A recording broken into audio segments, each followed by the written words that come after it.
Hey y'all, I'm Carrie, I'm Momo. and this is Monstrous. This episode contains topics and language that may not be suitable for all listeners, and topics that may be triggering to some. Listener discretion is advised.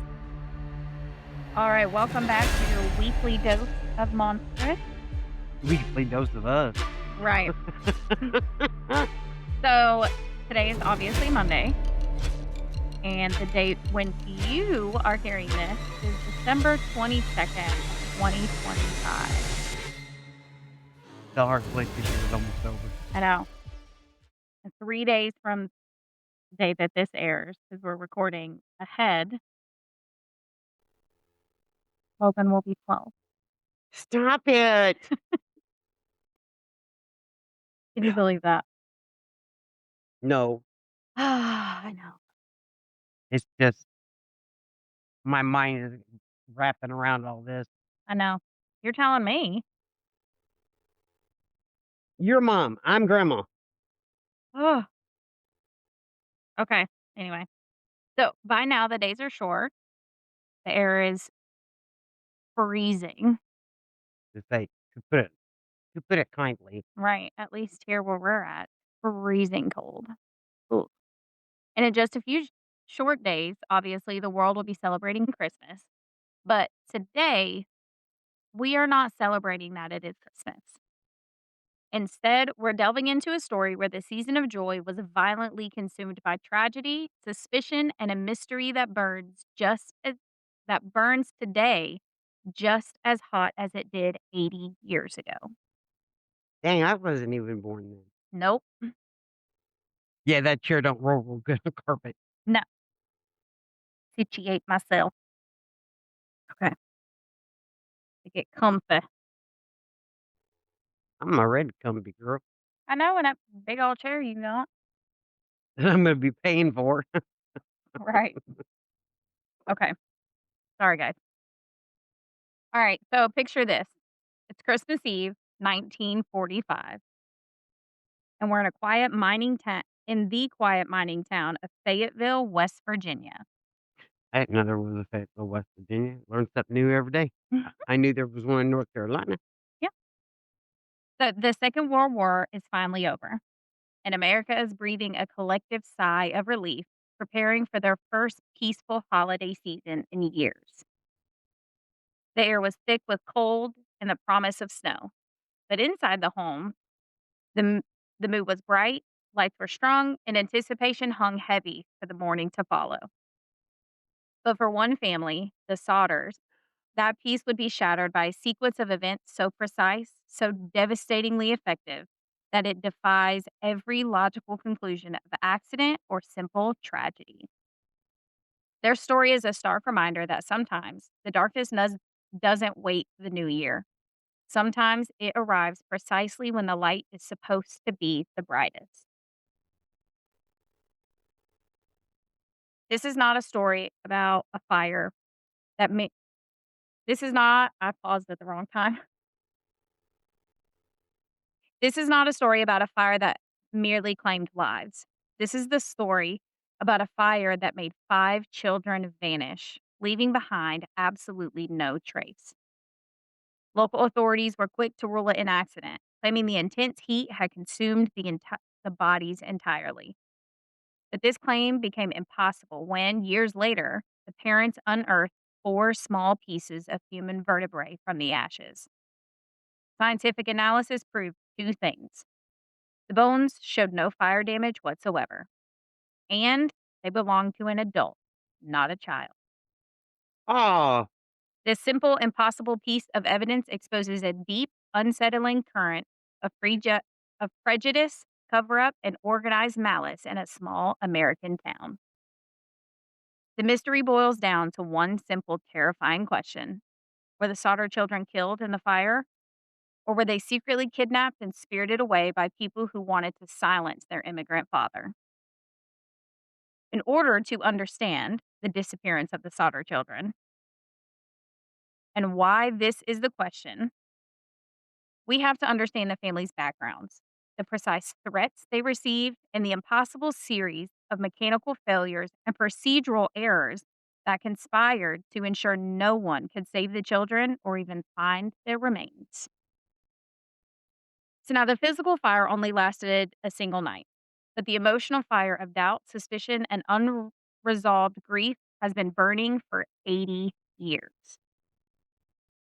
But before we delve into the details of a Christmas Eve tragedy that defies all explanation, let's take a moment to reflect on the 9 souls that we examined last week that were lost in the icy wilderness of the Ural Mountains. The Dialogue Pass incident is a chilling reminder of how nature, or a force that we still don't understand, can turn a planned expedition into an explicable massacre.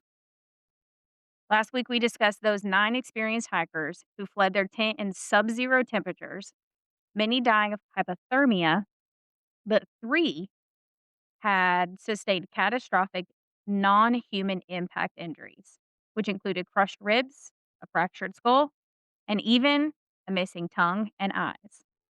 It was a compelling natural force, so the Soviets concluded. But what force could compel a group to tear open their tent and run barefoot into the dark? The The, abominable, the bumble, the bumble. the bumble.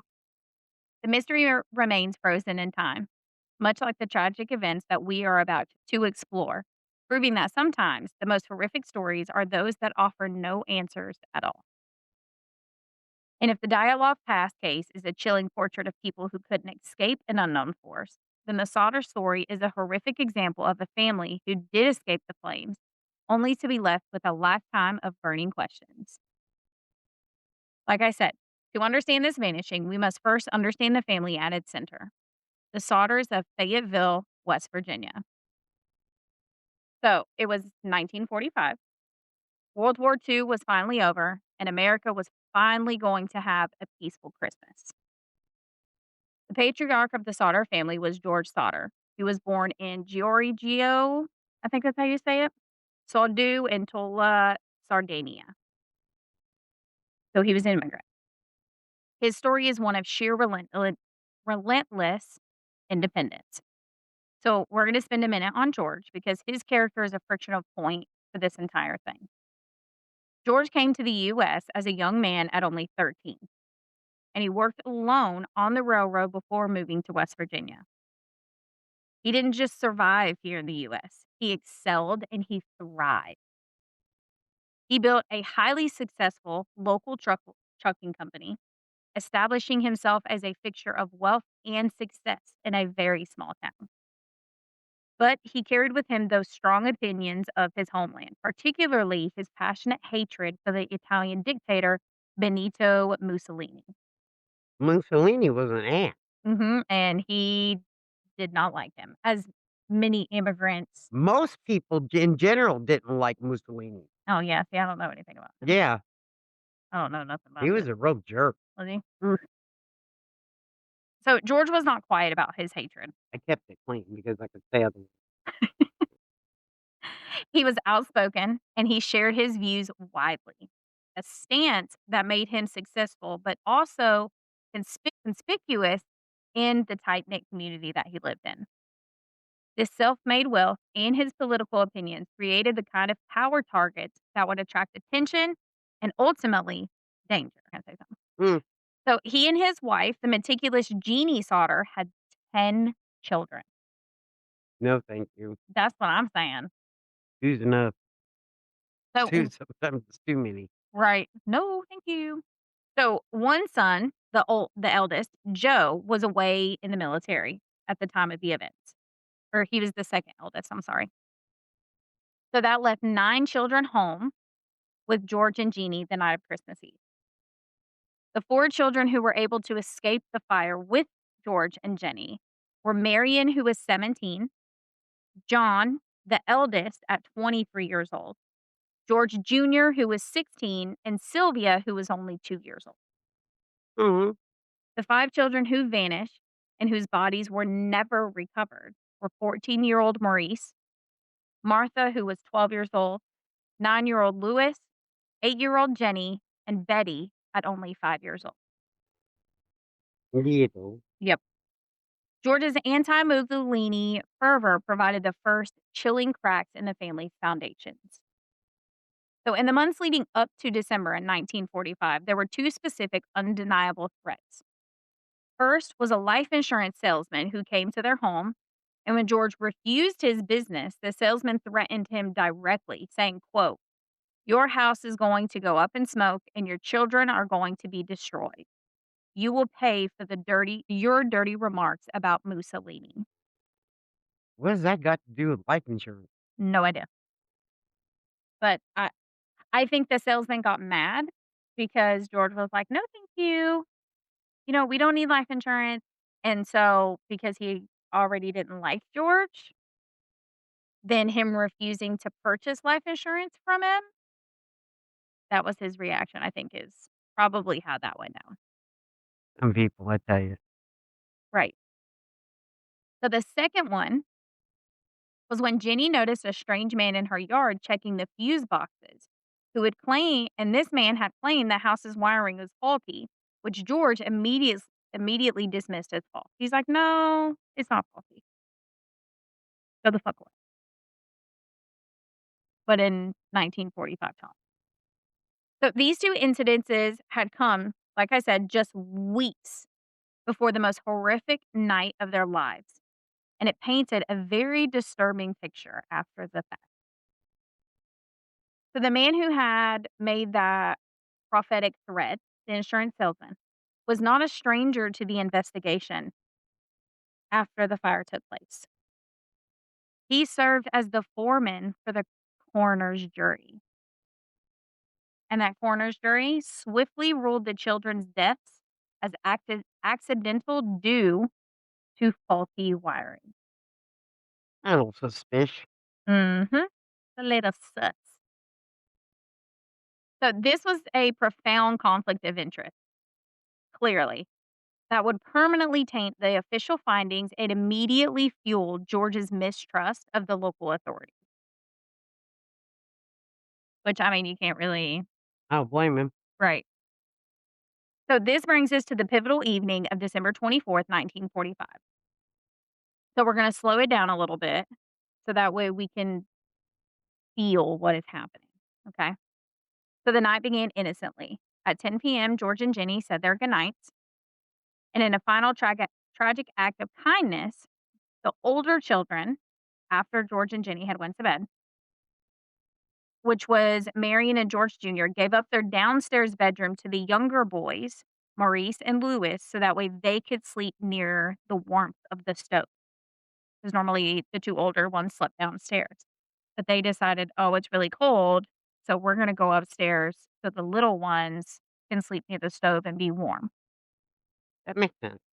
But Marion had stayed up just a little bit later with the younger kids to play games, open a few, small early Christmas presents, all the things that most families do Christmas Eve. They switched rooms, all went to bed.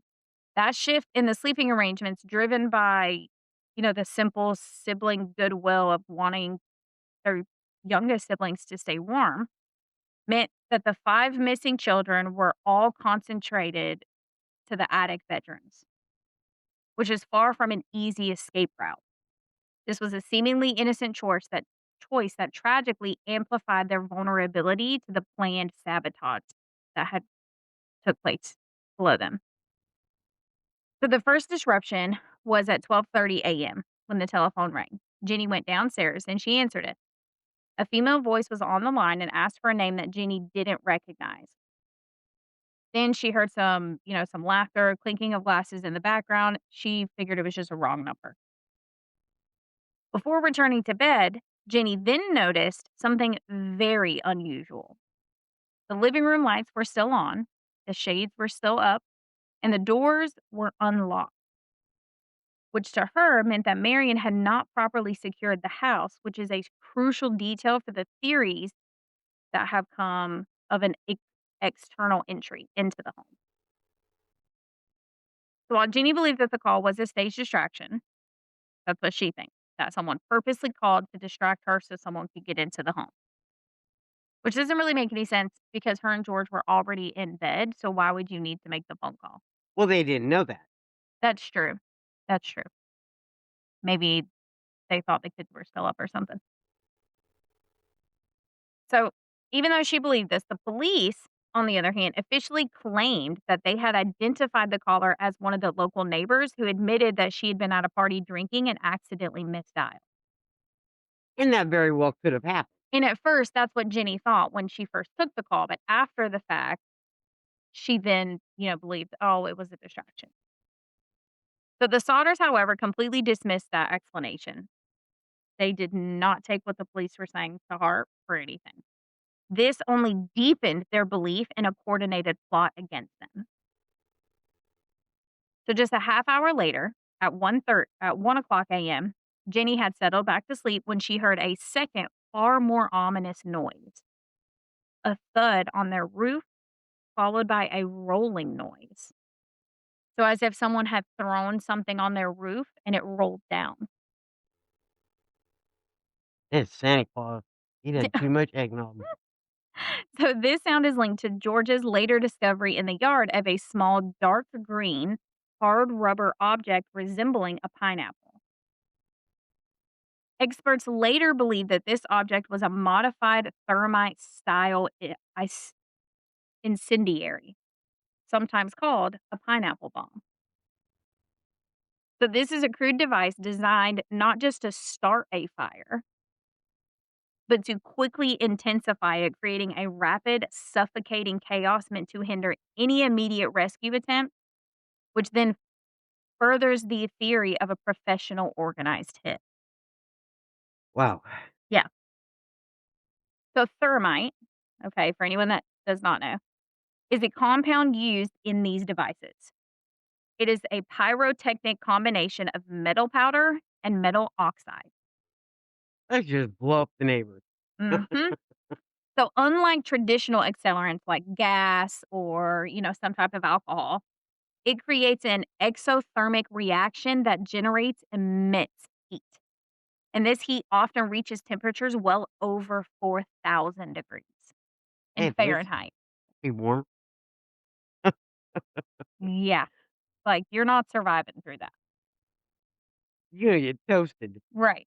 So this is critical because it doesn't just burn, it melts and cuts through steel and wood structures instantly. Dang. Yeah. So this explains the fire's unprecedented speed and the intensity around the electric box and the staircase. So the use of such a device confirms the attackers prioritized instantaneous, overwhelming destruction for a slow and subtle blaze. So they wanted the house gone as fast as possible. No shit. Yeah. So analysis of all of this would later confirm that the device was a spent military incendiary, a key factual point contradicting the faulty wiring theory. Because if it was faulty wiring, why would a spent military Incendiary. incendiary known as That's a a big word for you. pineapple I know, known as a pineapple bomb be found outside the home? Doesn't make any sense. Can't be faulty wiring, my guys. So immediately following the Hell, with that thing, there would be no wires. right, exactly, like, how could it be fault like, it just makes no sense. So immediately following that thud, Jenny smelled smoke. She woke George, and they quickly located the source of the fire. Flames were rapidly spreading around the telephone line and the circuit box in George's office, right near the single wooden stairwell to the attic. So, this fire was intentionally set here. As the fire took hold, the sounds would become terrifying. The rapid, wet crackle of the wooden frame contrasted with the horrifying thick smoke that would have immediately filled the chimney like stairwell, providing virtually no chance of survival. George immediately shouted upstairs to wake the children. Now, adding to this architectural context of this disaster, the fire was concentrated around the chimney in the flue pipe area. That looked like a fire from the chimney. But they didn't have a chimney from what I could see. They had like a wood burning stove. Oh, okay. Yeah. Gotcha. So there would have been, like, a pipe to go out of the house, but not, like and if you and remember the older kids went upstairs, so the younger kids could sleep downstairs to stay warm. Right. So that stove wasn't near the stairs. So the stove couldn't have caused the fire there because those wood stoves get hot, Yeah, they do. and if the wood stove would have been near the stairs, it would have heated the upstairs. Yeah, well, it should have heated the upstairs anyway 'cause heat rises. Well, but I mean, it would have heated it as if they were right there because that pipe would have went directly through the attic to Yeah, get outside. and the pipe would get hot. Exactly. So they wouldn't have had to switch rooms. Clearly, that's not how it was because they traded rooms so the younger kids could be warmer than if they would have been upstairs. So the stove couldn't have caused the fire. Not only that, how did the circuit box catch fire if it was from a stove? True. And what about George's office? Why are the phone lines on fire? His phone lines are outside the house, not inside the house. Yeah, especially back in those days. Mhm. So it couldn't have been from the stove. All things you just don't think of. Oh, I just hit that. Okay. So this was the very location that Jenny would later have claimed was the single structural point where human remains should have been concentrated had the children perished, right? Because they were upstairs. That's the area that their remains should have been found in. Because if it caught fire, everything's gonna fall straight down. Yeah. It's not gonna, you know what I mean? Okay, so sorry. As it the fire would not have been hot enough to fully consume the bones. Not that quickly. Mm-mm. Because even though those temperatures can reach 4,000 degrees. It still takes time. Right. Human bones don't just go up in ash W in a now matter the of a few skin might. seconds. Yes, the skin would, but the bones would still be there. There would be fire damage to the bones. It would be very clear that they were in a fire, but they would still be there. There would be evidence of human remains there from the very beginning. 'Cause it takes 2 to 4 hours for flame-based method, depending on the body size and equipment, to cremate a body. And these are children, so it would have taken at least 2 hours. 2 to 3 hours for the average adult. Yeah, so it would have taken probably about an hour 30 minutes to an hour roughly for children. But these were also older children. But Yeah. either way, it would have taken at least minimum an hour. Said it could take anywhere from 30 minutes for, like, a stillborn, Mhm, maybe to over 4 hours for larger and mhm. a larger adult. And being children, it would have taken at least an hour, at least. Yeah. The fire didn't burn for an hour. It was out very quickly, which I mentioned that later, but the fire didn't burn long enough to destroy the bone. Didn't happen. So, this is the most chilling and damning detail of this entire evening. Okay, I haven't told you this part. I'm listening. The 5 children in the attic Mhm. never screamed, cried, or made any sound at all. Those children weren't in that attic. Because even before they knew the fire was happening, the smoke would have got upstairs. The smoke would have choked them and the smoke would have woke them up. Yep. This silence is difficult to reconcile with a raging fire directly below their only exit. So this is essential when it comes to what happened to the children. Because no one not wakes up during a fire unless you're incapacitated for some reason. But these are children. If they weren't incapacitated, they would have woken up. Yeah. Especially there being wiring and all of this. Unless the smoke got to 'em first. Yeah, but they would have woke up from because it would have been because there was telephone wires and all of that being burnt, that would have caused them to cough way more Yeah. than just a regular house fire. At least one of them would have woken up because there were 5 children upstairs. At least one of those 5 kids would have woke up had they been upstairs. At least one of them would have woke up. Those children weren't there. I don't think so, but we'll get into that. Okay. So now John initially told the police that he had woken the children, but he later retracted this statement, suggesting that he had maybe only yelled at the door to, like, wake them up, which that's probably what happened because I mean, there's a fire there. And, yeah, he's gonna change it later because in the initial aftermath, they're shocked. Yeah, They shocked to just begin with. Right, and they just escaped a massive fire. His siblings are missing, you know what I mean? So that's easy to just dismiss. So the fact that 5 children aged 5 to 14 failed to make any sound during a rapidly spreading fire is the strongest circumstantial evidence that they were either drugged, choked, rendered unconscious, or removed from the home before the fire was ever set. So George Denny and 4 of the other children, like I said, successfully escaped out the back door and through a window. Once outside, that's when they realized that the 5 children in the attic had not gotten out because they obviously couldn't get upstairs to them. So they thought they had woken up and maybe gotten out the window for the upstairs.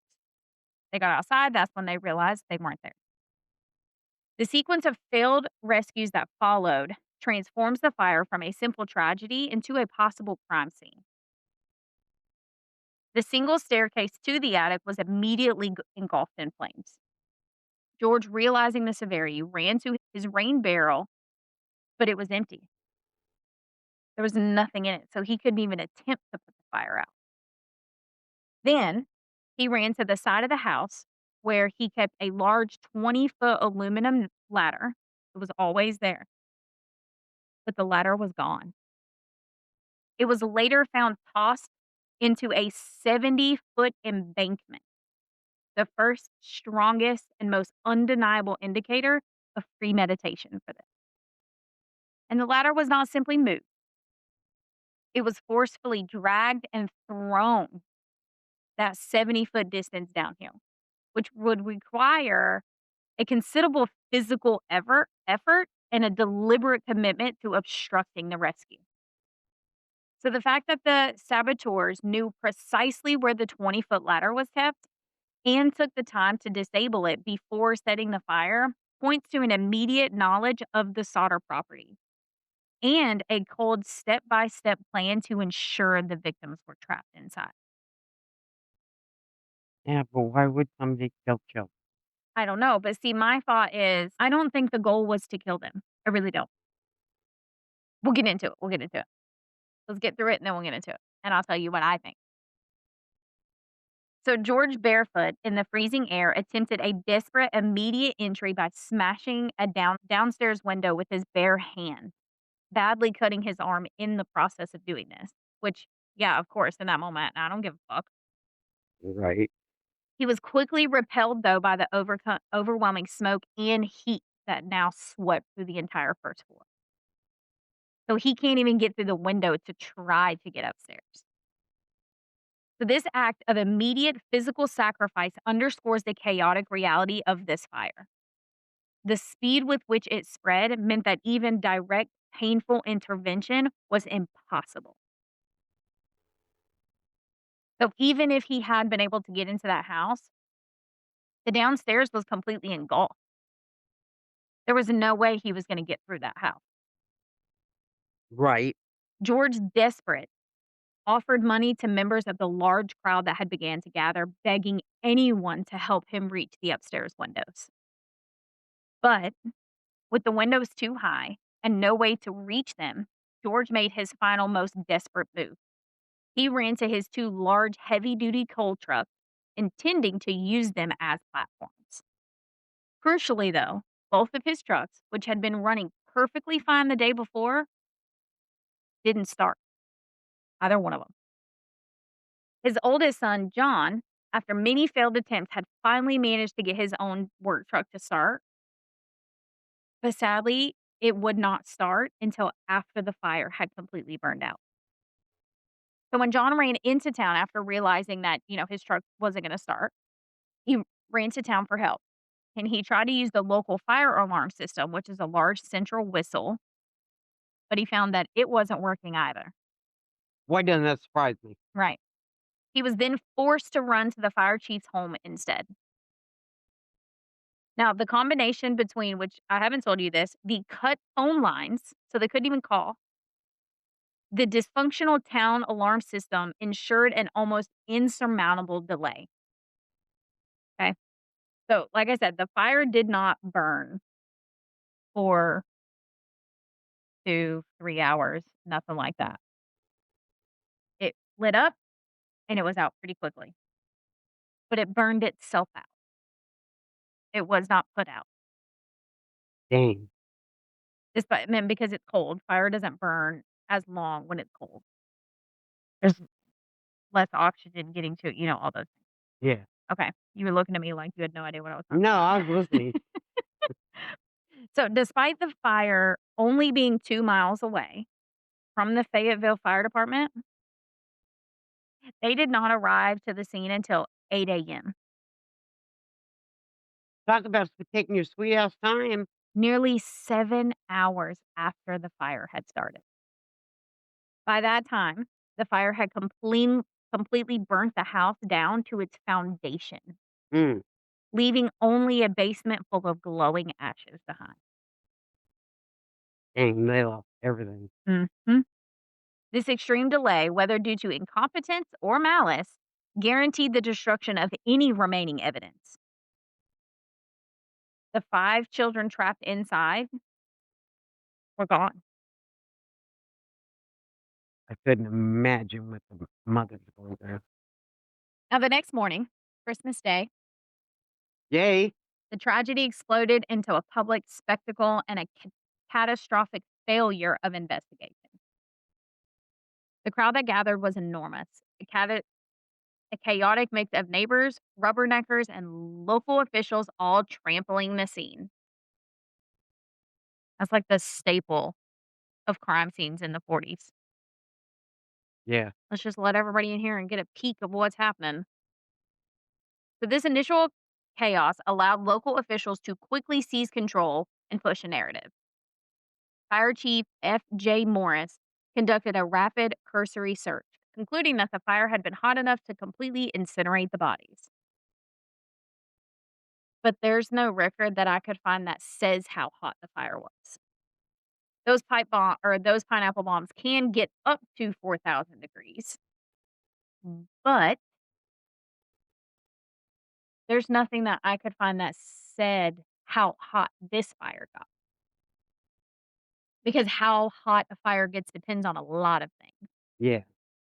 You'll Mhm. So it's like, and it's wintertime too. I don't see a fire. I mean, I could be wrong. I'm not a fire expert, but I don't see a house fire getting to 4,000 degrees in the winter. oh, it could, honey. I mean, if it feels right. That's why I said I could be wrong. I don't know. It just sounds weird to me. So this narrative was cemented just 5 days later with a shocking act of legal expediency.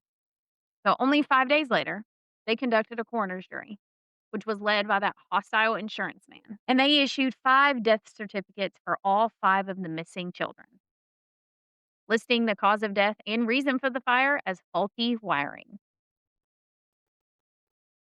all without any proof that the 5 children were deceased. Crucially, while analyzing potential motive, George reportedly allowed his fire insurance policy to lapse shortly before the fire, a detail that both suggests financial carelessness but also undercuts any theories that have emerged that he set the fire for insurance money, which, like I said, we're going to get into those. But I mean, there was no fire insurance on the house, so why would he set the fire himself?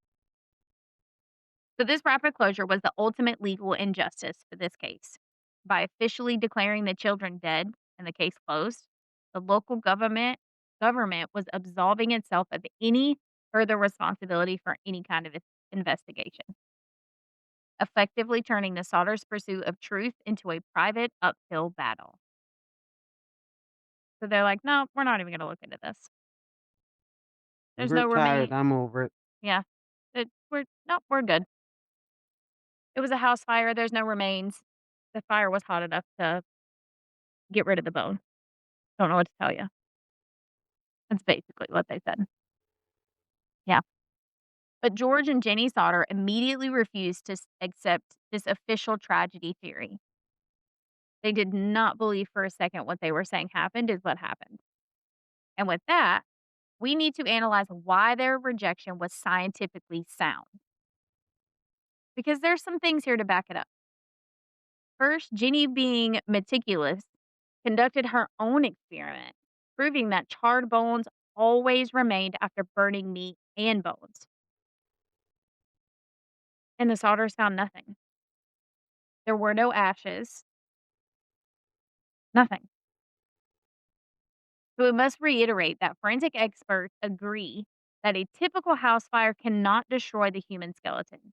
And so the lack of any bone fragments was scientifically impossible here, suggesting that the children were never in that attic. Second, we have the faulty wiring cause that was then discredited because the Christmas lights on the exterior of the house, Mhm. they remained on during the initial stages of the fire. And if it had been faulty wiring, there'd have been no electricity anywhere in that house. Yep. Even this old dumb white woman knows that. Oh my god. So it couldn't have been faulty wiring, but that's what they ruled it as. Now, obviously, after the fact, there were no Christmas lights, obviously. But when the fire first started, all of their electricity worked. Yeah, Faulty wiring would have taken the electricity out completely. immediately. Yeah, In fact, that would have been the first thing to go. right. So experts note that fire caused by an internal electrical fault leaves specific arcing patterns on the wire insulation. The flames that the solder saw were starting externally at the junction box, a clear sign of an external accelerant or incendiary device. The fire started externally, not internally. Had it been faulty wiring, it would have started internally. They'd been in the wall. Right. Third, and the final nail in the arson conclusion, a phone company repairman later told the Sodders that the line to their house had not been burned through, but had actually been cut cleanly 15 feet up from the ground. Dang. Mhm. Reports suggest that this cut was made with professional tools, such as tree climbing spikes, indicating a highly deliberate and specialized effort to ensure they couldn't call anyone. So, compounding the failures, Fire Chief F.J. Morris's misconduct escalated the situation. It highlighted a possible cover up culture in with the local officials. He was reported to have told someone else that he found a human heart in the rubble, but decided to bury it quietly for, quote, closure. That heart wouldn't have been in the rubble. No, it wouldn't have. It'd have been petrified. Right. Sir, sir, sir, we need to have a talk. Okay. If the bones were incinerated, the heart would have been incinerated as well. You wouldn't have been able to bury it. It'd have been scattered with the other ashes. Right. Even I know that. That makes no sense. You need to go back to school, sir. Now, when the Sodders heard this, they forced Morris to show them the burial spot, which led to the discovery of the infamous beef liver, not a heart, bolstering the local cover up and misconduct theory. No shit. So, this fucking jackwad decided, oh, let me go buy a beef liver, bury it, and And then tell tell people everybody I found a heart. The fuck is wrong with you? And this is the fire chief? he's been to too many fires. It fried his brain. What? Mm. No, thank you. Like, go away. Okay? I'll take care of the fire myself. Oh my god. Okay. So pathologists later examined this buried organ and identified it as a large intact piece of beef liver, like I said. Yeah. It wasn't Ignorant. even it's not even a human organ. Look at what So the fact that the local fire chief, Morris, attempted to pass this off as a human organ and secretly bury it to achieve what he called closure was a brazen act of calculated misconduct that completely shattered the family's remaining trust in their local governance and fueled their unwavering belief in a massive local cover up. No shit. Right. As evidence of the immediate chaos, a bus driver who passed the site claimed to have seen a man pulling a bloody body bag or object from the fire site and then transferring it into a car. Which I don't that one was weird to me, but I mean, I had to include it because it was reported on. But that one's weird. Like what would he have pulled? There was nothing left of the house. So that doesn't really make any sense. But do with it what you will. Other witnesses speculatively claimed, okay, these are all speculative, claimed that they saw a dark colored sedan parked near the house around 2 a.m., which was shortly before the fire began. So this sedan was speculatively reported to have been driven by a man known locally to collect outstanding debts and was rumored to be connected to the anti-Mussolini tensions that George had stirred up. So there's that.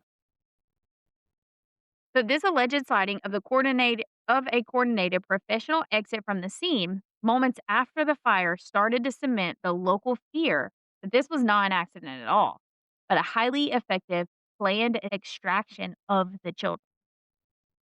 But why take the children? Teach him a lesson? They should just took him. He's the one mouthing off about Mussolini. Yeah, but in this entire world, everything in the world, what is your most valuable thing?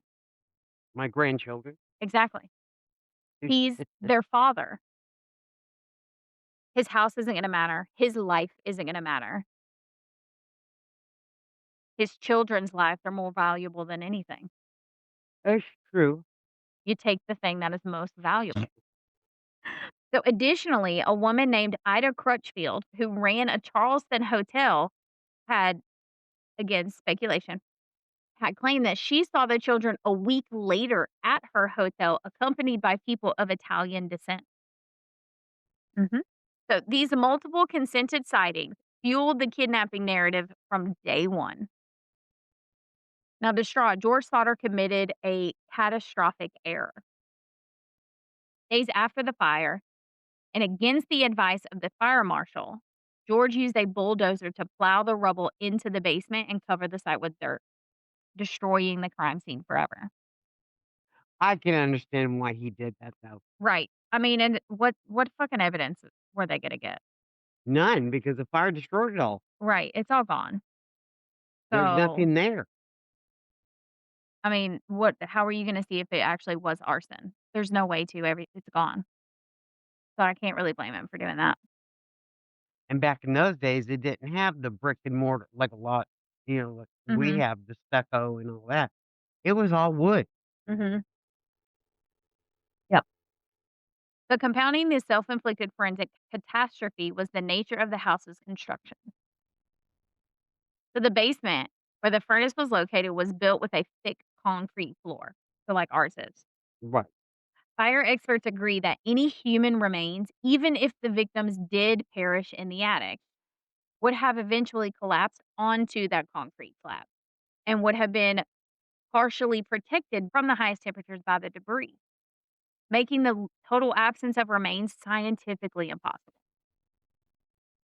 There would have been something left behind. Even if it did get hot enough to incinerate bone in that short amount of time, something would have been left behind. Teeth. The teeth don't burn. They would have found some kind of evidence of them, and they found nothing. The only way that the bodies could vanish entirely is if they simply weren't there when the fire reached its peak, I don't think they were there. a point that George's bulldozing inadvertently buried but did not erase. Oh. Yet the family pressed on. Their public campaign would last decades. For years, the family maintained a large, brightly colored billboard on Route 16, the major highway that runs through Fayetteville. This billboard became the face of the tragedy for the nation. It displayed large, hopeful photos of the five missing children, listing their names and ages, and offered a substantial reward that was continuously updated and increased over time. Damn. The Sodders poured their resources into physically maintaining that sign, year after year, refusing to let the public forget their missing children. They wrote to the FBI in 1947, only to be rebuffed by J. Edgar Hoover, who declared the case to be a local matter. However, George Sodder's relentless public campaign, fueled by an estimated personal cost of over $40,000 in the 1950s, which today would be around $537,000, And closer to 538,000. This campaign eventually forced the FBI to take a minor reluctant role later in the 50s. Ultimately, the agents concluded what the local police did, that the children likely perished in the fire. This was a final official non-finding that underscored the bureaucratic failure in this case. Now, going back to 1949, before the FBI's review, George and Jenny had excavated the site themselves, and they found four small pieces of human vertebrae. These were sent to the Smithsonian Institution, where pathologists had two major explosive findings. First, the bones showed absolutely no signs of fire damage. And secondly, they belonged to a person aged between 16 and 22, too old to be any of those five missing Sodder children. it wasn't the oldest one, like 14? Mhm. Yep, the ones in the attic were 5, between 5 and 14. So this finding led to the terrifying suggestion that the fill dirt that George used for the bulldozing may have come from a nearby cemetery, meaning the remains were possibly planted by conspirators to confuse the search. See that. So this single discovery proved the children were not ever in that house when that fire burned. As a final poignant act of defiance, Jenny refused to let the site become just a normal plot of land. She created a yearly ritual. Every spring, Jenny would plant flowers and vegetables on the basement fill. But she would come to notice that the area remained barren, a patch of land that never seemed to thrive. And this reinforced her conviction that the children weren't there. Because had they been there and unfortunately then been turned to ash, the land would have thrived. Yeah. Things would have grown there because it kind of acts like a fertilizer. So the evidence in this case, at least to me anyway, overwhelmingly overwhelmingly supports the arson and kidnapping theory. The crime was kidnapping, followed by an arson as a cover up. But openly, there are three major motives in this crime. These are led by the mafia or the fascist retaliation theory. The sophistication of the attack, so the cut lines, the disabled trucks, the proven incendiary device, suggest an organized group. In the 1940s, the line between fascist political sympathizers and the local Italian American organized crime fighters often blurred, giving the perpetrators the motive, which was Mussolini revenge, and the professional means, which was the sabotage and the clean removal, in order to execute the crime without leaving a trace. This is fueled by the local man tied to the dark sedan sighting. He was rumored to be Filippo E. Valentini, a specific individual with ties to Georgia's political views. So while these speculative sightings, so that dark sedan, the bus driver, provide the chaotic imagery of an escape, they remain optical guesses tied to local fear. So it's not any proof for any of that. No, Now, but it's a good theory. oh yeah. So now to move beyond the chaos of the fire and the confusion of the witnesses, we must return to the three core calculated motives that underpin the entire operation. So these motives shift the focus from who was driving the getaway car to who had the deepest, most personal reason to orchestrate this entire disastrous act of sabotage. So these are the two other motives: the local debt or feud theory and the dark speculation of the political informant and deep cover theory. So first, we're going to detail the biggest theory that's out there: the insurance lapse and sabotage theory. The twist regarding the insurance is crucial to this. So while the local community, led by the insurance salesman who threatened George, quickly rushed the investigation to a close, George's own actions undercut any theory that he set the fire for money. Because that was a huge thing going around. Oh, George did it. He killed his kids. Set his house on fire for insurance money. George had allowed his fire home insurance to lapse right before the fire. This eliminates any possibility for insurance fraud because there was no insurance to claim. Right. But it makes the involvement of the insurance salesman who would have known the lapse was imminent or just occurred highly suspicious. He was a little jerk. Mhm. He knew that they didn't have fire insurance. He was also part of the coroner's jury, which Really labeled it suspicious because he shouldn't have been, because it'd have been in conflict of interest. right. And they're the ones that said it was faulty wiring when it wasn't. It's clearly not faulty wiring because the fire started outside, not inside. Yep. So the lapse reinforces the possibility that the salesman, acting on his own personal malice or as a part of a local feud, intended the fire to be an act of pure personal revenge, destroying Georgia's property and reputation without any prospect of financial gain or official legal involvement. So this brings us to a more immediate and local motive: the local debt or feud theory. So this one suggests that the crime was orchestrated by an immediate local adversary whose motive was personal malice, revenge, or financial leverage, not political ideology. I think they paid somebody to do So it. like a business rival, basically.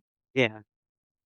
So George Sodder was a successful business owner, but was known to be a proud, outspoken man who often clashed with the local Italian American community and other residents.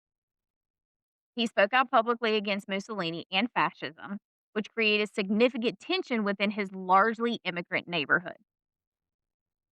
Furthermore, George was deeply involved in local land and transport deals where grudges over debt payment or contract betrayal are common and often handled outside of the law. A persistent theory involves a debt collector or local gang enforcer with whom George had a serious and violent altercation with just months before the fire. So this one says that the fire was never intended for murder, but was meant as a terrifying warning shot, destroying his property and possibly his children to ensure compliance with a debt that he owed. The abductor, according to this theory, may have simply realized the fire had gotten out of control, making the kidnapping of the surviving children an unplanned escalation to save them or to use them as leverage. The evidence that support this includes the insurance salesman who served as the jury foreman, showing clear personal malice and procedural control over that investigation.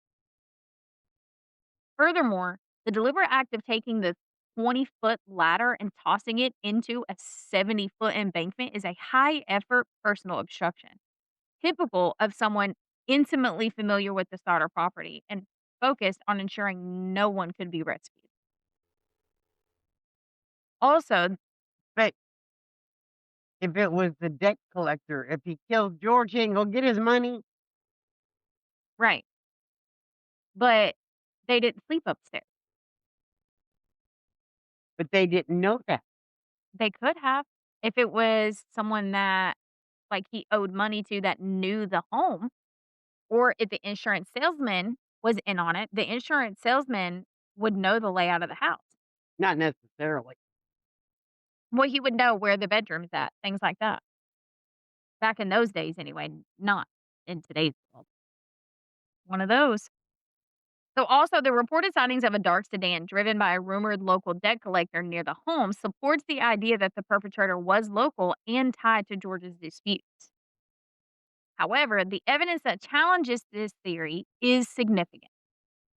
A local debt collector or insurance salesman likely lacked the technical expertise required to cut the phone line 15 feet in the air. See, that's what blows my mind is there had been somebody that knew what they were doing Mhm. because not just little Joe Schmo is gonna climb up a telephone pole Right. and cut the ladder. But not only that, they had to be able to disable 2 massive cold trucks simultaneously. Right, and George's truck, Yeah, those were the cold trucks. his personal truck, That his was John. personal work That was John. well, And they uh, all worked the day before, so all of this would have been done in the middle of the night right before the fire. and it just This sophistication points to a wider conspiracy or professional operative. somebody knew what they were doing. Mhm. Also, you have the use of the military grade incendiary device. The pipe bomb that George found is overkill for a simple debt warning. Right, that's why I don't think it was debt. I don't think so either. The local feud or insurance revenge would typically use like gas or some kind of readily available accelerant, not specialized They'd use like a compounds. Molotov cocktail or something like that. Right. They're not going to use specialized compounds that melt steel, No, especially not for a house that's made of wood. they wanted that done They wanted it short and done and sweet, over with fast. short and sweet. Yep. Finally, when George hired a PI to follow the 1978 Lewis photo lead, which I have not gotten into, the investigator vanished without a trace. If the threat was merely a local debt, this kind of high level intimidation of a private investigator would be disproportionate and more indicative of organized crime. Mhm. Ultimately, the local evidence points strongly to a local perpetrator, but the means of the crime suggests the local person either had access to professional help or was an exceptionally specialized individual, knowing how to do 5 million different things. So now moving on to the final and darkest motive, the political informant and deep cover theory. This theory says that the crime was orchestrated by an organized external entity whose motives was to silence George due to his anti Mussolini activism. This theory stems from George's past. He was a successful Italian immigrant, fiercely anti fascist, and carried large amounts of cash. This raises speculation that George was not just an immigrant, but a political operative or informer sent to the U.S. to monitor or disrupt fascist activity among the American Italian immigrant communities during World War II. This motive suggests the children were taken by a deep cover squad as Yeah, mhm. leverage. So the children were not killed in the fire, according to this, but instead were taken and, quote, adopted into new identities to silence George, neutralize him as an informant, or punish him for breaking ranks with a powerful group. Ain't none of that makes sense. What do you mean? It just it's not clicking in my brain. So this one is saying that basically George was an informant for the Italian government, right? He came to the U.S. He was 13 when he came to the U.S., but he was an Italian informant for the government, okay, because he always had large casts, he was a very successful immigrant, all of those things, and so the children were taken in order to silence him, so that way he wasn't going and telling the government anything because they were anti-Mussolini,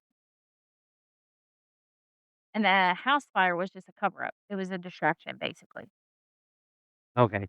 Yeah, so this would explain the professionalism required for the flawless abductions and the sudden complete cessation of clues.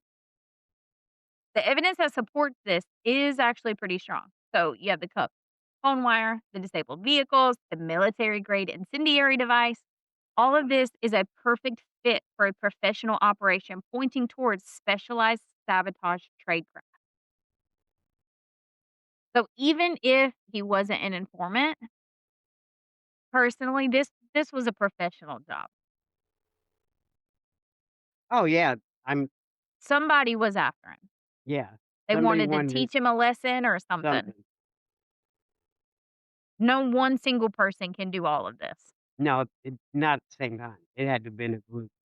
Yep, and they all knew Plus what they get the were doing. children out of there at the same time. Right. So, Furthermore, the clean, complete vanishing of the children, like you just said, is which is backed by the Smithsonian's findings of no remains, strongly suggests the children were extracted alive, which is often the method of choice for organized intelligence groups seeking leverage or control over an operative. yeah. So, this theory is saying basically he was sent to the US as an informant, and it's either he's not doing what he's supposed to be doing, or those that are for Mussolini doesn't like the fact that he's here trying to keep the Italian immigrants quiet, Yeah. and so they all banded together and took his children in order to control him and keep him quiet, Didn't work out well, did it? and that they didn't kill the children. Instead, they forced the children into different identities and, ad quote, unquote, "adopted" them out. I can see that. That's what this theory is saying. However, there are several facts that challenge this. So if the goal was deep cover silence and George was a crucial informant, then the operation was inexcusably sloppy. Leaving a military incendiary on the roof, allowing the salesman to quickly close the case, and sending a photograph 17 years later are amateur mistakes for a professional intelligence agency.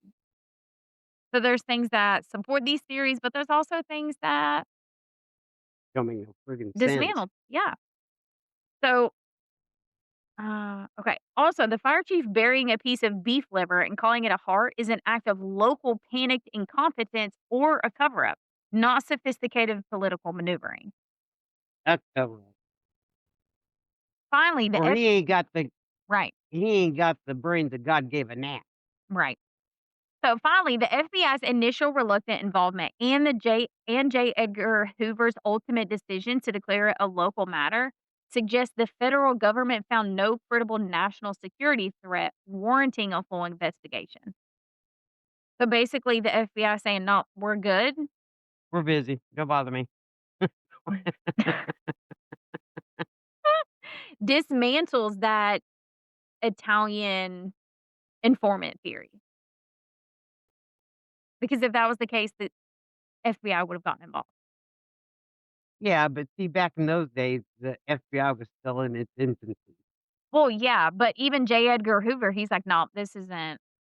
You know what I mean? Yeah. Because that's treason. He was an American citizen, that's treason.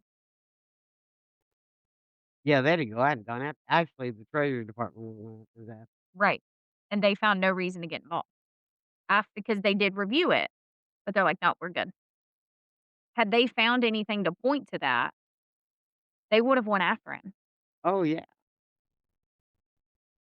So in the end, while this theory perfectly explains the sophisticated means of the sabotage and the successful vanishing of the kids, the case's immediate mishandling by local authorities and the FBI's disinterest suggest that the professional element was limited to only the kidnapping and arson phase. The political motive was perhaps locally driven rather than orchestrated by a large functioning deep cover government agency. Now, through all of this, hope was kept alive by multiple alleged sightings, including the ultimate ray of hope in 1978. 17 years after, okay, I've mentioned this a couple times. 17 years after the fire, the Sodder family received a shocking piece of mail, an envelope postmarked from Central City, Kentucky, containing a photograph. The black and white image was a picture of a young man in his mid 20s with dark, intense eyes and a distinct, mature version of the features of the youngest missing son, Louis Sodder. On the back of the photo, a cryptic handwritten note was scrawled. Quote, Louis Sodder. I love brother Frankie. I lil boys. A90133. What was that date again? I'm not sure what the numbers in the letter is. It's A90133. I'm not sure what those are. 3 3. That could be a birthday. September 1st, Yeah, 1933. I didn't think about that. What would the A be though? And what was the children's name? This was Louis. Maybe his middle name? 'Cause they didn't. Because it says Louis Sodder. I love brother Frankie. I Lil Lil boys, and then the letter A 90133. Like I said, that could be a birthday. That could have been Lewis's birthday. Yeah, I didn't think about that. Yeah, it's weird. So this photo is the single most powerful piece of evidence that debunks the core official conclusion of accidental death. If this photo was of Lewis, it irrefutably proves that the 1945 death certificate, the jury foreman, which tenders with the insurance salesman and the fire chief Morris, were wrong or even complicit in declaring the children dead from faulty wiring, which caused the house fire. So if that's Lewis in the photo in his mid 20s, That'd be about right. their entire whole ordeal Wait, saying how they if died, he was born in '33 and that picture came out in what? it was mailed to them in 1968. So he'd have been like 35. But when was the photo taken? Yeah, that's true. That's when they received it in the mail. So furthermore, the cryptic note hints that Lewis remembers his family and was perhaps in contact with his siblings, suggesting the children were all potentially living under new identities. Now, George Sauter was convinced this photo was Lewis, and he immediately hired a private investigator to travel to Central City, Kentucky, to track down the source of this. But the investigator vanished without a trace, abandoning the jobs and never contacting the Sodders again. Mm. So he just took their money and dipped the fuck out. Not necessarily. So despite this setback, the family doubled down on their beliefs. Well, I don't blame him. I'd want answers too. Right, exactly. And then all of a sudden, here this photo come. Yeah, I would want answers too. So they had a new massive billboard erected on Route 16 in Fayetteville. This one had the original children's photos and the photo of the young man from Central City offering a new reward for information. Wow. This development, where a missing child appears to offer a direct physical clue, reinforced the family's convictions that the children were alive and became the central agonizing focus of the parents' final years. Sadly, though, the Sauter parents would die without ever knowing the truth.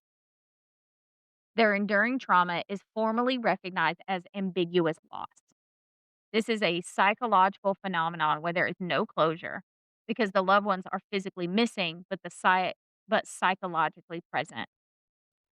This is a specific type of trauma where grief is frozen, denying the survivors the necessary rituals like a funeral, a grave, or a legal acknowledgement of death that typically allow the healing process to begin. So ambiguous loss basically is you you never get to grieve. There is no chance for that because you don't even know what happened. So physically that person is missing, but psychologically in your head they're still there Yeah, because it's where are they? What happened to them? You can't there's grieve. no closure. Right, you can't grieve if you don't know if they're actually dead. Right. As a parent, you don't want to believe that your child is dead. You believe that they're just missing. And that's what the Sauter parents went through for the rest of their lives. That's a shame. For the Sodders, the very act of not knowing whether their children was dead or alive created that perpetual state of psychological limbo. Their dedication to the billboard and the memorial was not just hope. It was a way of coping with that ambiguous loss, forcing the missing children into a tangible external reality so they would not be entirely consumed by internal uncertainty. Now, in order to symbolize her perpetual mourning, Jenny Sodder reportedly wore black clothing every day from the time of the fire until her own death in 1989. So, for the rest of her life, she wore nothing but black. Crucially, the ultimate failure of this investigation must be viewed through the lens of post war West Virginia society. Okay. We talk a lot of shit about how investigators and all of that, they just screw everything up. Okay. But we do have to remember the time. Okay. Because it's the 40s. They screw up now, what are you talking I about? know. It was the 40s, just after the war. We kind of got to think about that. George Sodder, though successful, he was an outspoken, wealthy Sardinian immigrant in an insular community. His political views and his foreign background meant that when he clashed with local establishment figures, he lacked that social capital and inherent trust needed to compel an honest investigation. So basically, it was your Sardinian man. Whether you're not from here, you're an immigrant. You don't deserve a full, true investigation. In my opinion, that's ultimately what it came down to. You're an immigrant. You're not American, even though he was, Right. right? But you're an immigrant, so you don't deserve a full, honest investigation. Yeah, they just kinda brushed them off. Right. In my opinion, that's basically what it boiled down to. Even though all of his children were American born citizens, the Which children weren't immigrants. no, the children, they were from immigration descent, Right. but they were American. Right. They were Which born here. even immigrants, obviously, They were US citizens. yes, all deserve better Oh, yeah. than what they got here. Oh, yeah. American born, immigrant, Whatever, human visiting, being. whatever, all deserve the same level of investigative tactics. Everyone. But I feel like in this case, that's what it was. They looked at him, "Oh, you're an immigrant? Even though your children are born American citizens, it doesn't matter. Right, We're right. gonna we're gonna close this up, put a bow on it real quick." Yep. I feel like that's what happened here. So this systematic isolation explains why the local authorities were so determined to rush the case to a close. I mean, it makes sense. It Right. really does. They treated the Sodders' justified suspicions as mere immigrant paranoia. No. No, because there's a lot of things here that support their belief that their children didn't die in that fire. Oh, why now? The case today remains officially unsolved. And in response, the surviving Sodders eventually tore down the remaining structure of that rebuilt house. Because eventually the house was rebuilt, turning the original site into a completely enclosed concrete slab memorial for their missing sibling, marking the spot where their long, cold Christmas Eve tragedy began. The legacy of the Sodder children endures not because it was solved, but because it so profoundly challenged the simple narrative of tragedy. This case has been widely cited as evidence that authorities are often too quick to close a case. And that's true even to this day. Mhm. Creating an enduring piece of American folklore that reminds us that sometimes the mystery is not in who committed the crime, but in the institutional failure to stop it from becoming one. Today, the memorial on Route 16 is a concrete slab with a tall sign displaying the children's faces and acts as a permanent silent vigil. This continuous maintenance that comes with this giant memorial is an act of psychological necessity, channeling the survivor's grief into a physical, visible monument that prevents them from accepting the official conclusion and allows the children's psychological presence to endure. Sylvia Sodder, who was only 2 years old when she escaped the blaze, spent her entire life as the primary caretaker of the memorial and the most outspoken voice fighting for the truth, carrying the torch for her missing siblings until her own death in 2021. Oh, dang. So she lived a long life, and she was only 2. Yeah, she was the baby. Mhm. Her unwavering belief in her siblings' survival is the final persistent thread of hope, tying the case from then to present day. And as we finish the story of the Sodder children, we are left with a charred foundation of facts and 8 theories total, Yeah. none of which can provide a definitive answer. All we do know is that the 5 children never emerged from that attic. And to this day, the Sodder family refuses to believe that they ever truly died. And for now, that is the case of the missing Sodder children. Dang, that breaks my heart. It really does. Personally, I think they were taken from the attic, and I think the fire was set to not as a distraction because they were asleep, but I think the fire was set to make it appear as though they died. Yeah. And I think they were taken because locally, George was a problem. To teach you the lesson. To get him to shut up about Mussolini, to be quiet about his anti-fascism. I think that's what it was. I think that's why they were taken. That's why the house was set on fire. But I don't think they intended to take the little ones. They intended to take the older children, not knowing the older children had traded bedrooms. But by the time they started everything, it was too late. They couldn't back out. So they had to take the old children. Yep. So they took the younger ones because we've already gone this far. They took the older ones or Mm-mm. the middle ones. Mhm. Yeah. I said younger, but it was the middle one because they were 5 to 14. Yeah. Yep. Yep. That's what I think it was. And It's then just sad all the way around. I think that the saw I think those ones that are missing, I think they went on to live full lives. That's what I think. Yep, that's what I think. It's just hard. Maybe one day somebody will do an ancestry test and find out that they're descendants of those Maybe. missing Sodder children, and then maybe we'll have an answer. Who knows? At least we'll know that they lived full lives, you know? Yep.